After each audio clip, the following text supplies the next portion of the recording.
Data published by Statistics South Africa has reflected the adverse impacts of rolling blackouts and policies that have affected power utility Eskom, leading to the country's low economic growth. A 1.7% year-on-year decline in electricity output has been recorded for the month of November 2022. Economists say this is not a surprise and spells bad news for the country. We saw that there was over 200 days of blackouts that were experienced in 2022. That is on the one element. But also, it does not give us a full picture to the extent that if you take into account that 8 years ago, in 2015, the electricity demand in the country was around 34,000 megawatts.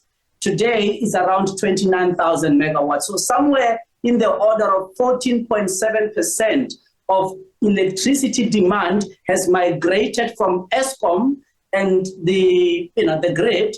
It has migrated to alternative sources.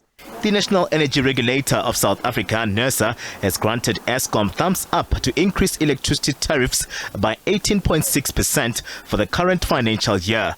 This is lower than the 32% tariff application made by the power utility. Economists say increases could force consumers to migrate to other sources of energy. The fact of the matter is the following. The equilibrium has been breached in terms of cost and pricing. So it is now cost less when you are using alternative sources per kilowatt hour than when you are purchasing electricity from the grid sources such as a city power or even Eskom. So we are going to see an accelerated rate of migration. Electricity supply has been constrained for months, with load shedding fluctuating from stage 2 to stage 6, which is said to be a factor and have a negative impact on the country's economy.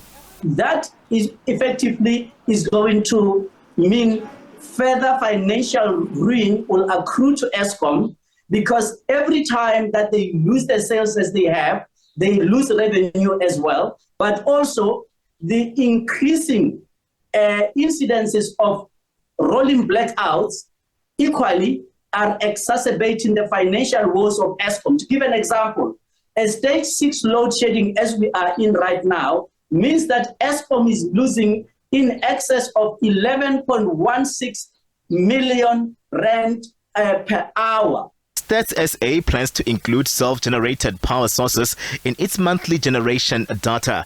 This as more households and businesses move away from their reliance on Eskom. Katlego Logodi, SABC News, Johannesburg.